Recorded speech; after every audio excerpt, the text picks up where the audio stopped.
Uma epidemia silenciosa que atinge mais de 500 milhão de pessoas no mundo todo. E quase a metade dos portadores nem sabe que tem a doença. Na série especial desta semana, nós vamos entender os sinais e as consequências do diabetes. O diagnóstico precoce e o controle rigoroso da doença são fundamentais para evitar sequelas irreversíveis.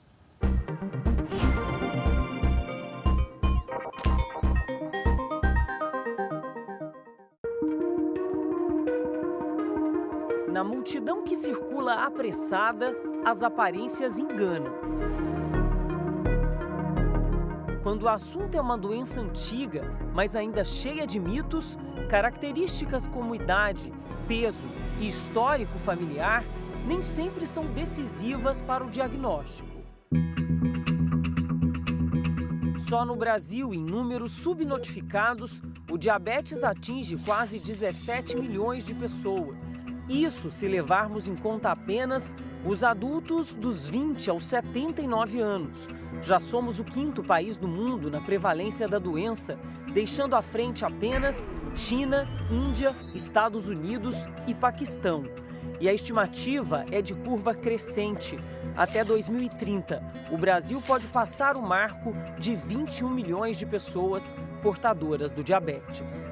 É um crescimento que é acompanhado com o crescimento da obesidade, do sobrepeso, dos maus hábitos de vida, do sedentarismo, da inatividade. Hoje a estimativa é de que no mundo inteiro, mais de 530 milhões de adultos vivam com diabetes.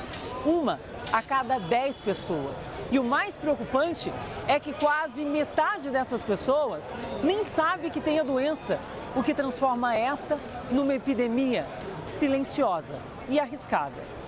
E mesmo depois que a doença deixa de ser silenciosa, entra pela porta de casa, ou seja, vem o diagnóstico, muitos pacientes continuam ignorando os riscos e deixam de tomar aquelas medidas básicas que a doença exige. Aí vem as consequências. Foi o que aconteceu com o seu Edivaldo.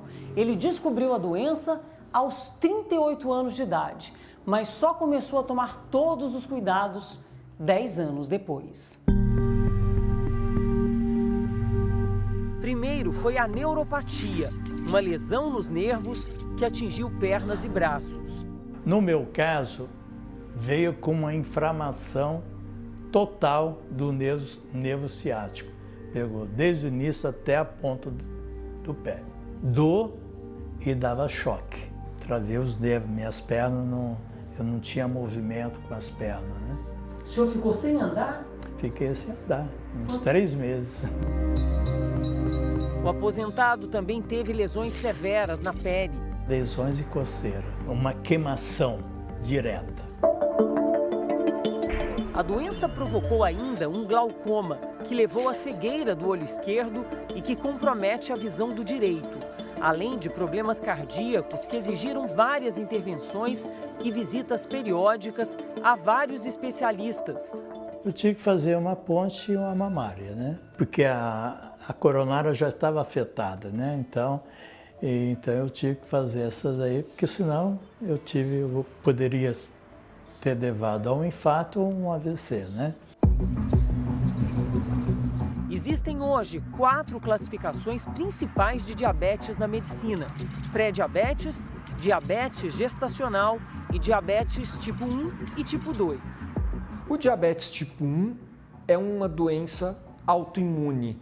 É uma doença em que a imunidade da própria pessoa se volta contra o pâncreas, que é o órgão que produz insulina. O diabetes tipo 2 também tem uma predisposição genética, mas o fator ambiental acaba sendo muito mais importante. Então, o excesso de peso é o principal fator ligado ao tipo 2 e também o envelhecimento. O seu Edivaldo tem o tipo 2, que é um dos mais comuns no Brasil.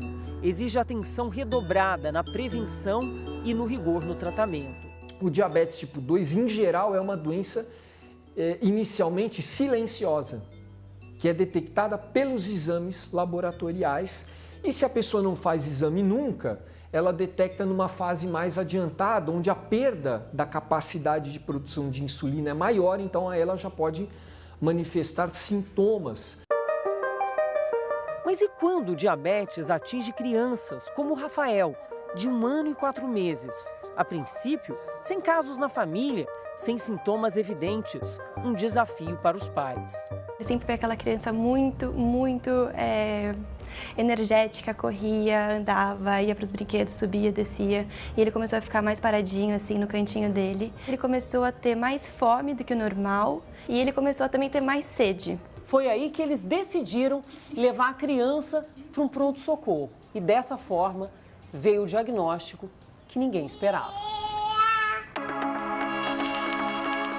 A criança, que antes parecia ter apenas uma virose, foi parar na UTI, onde passou 5 dias.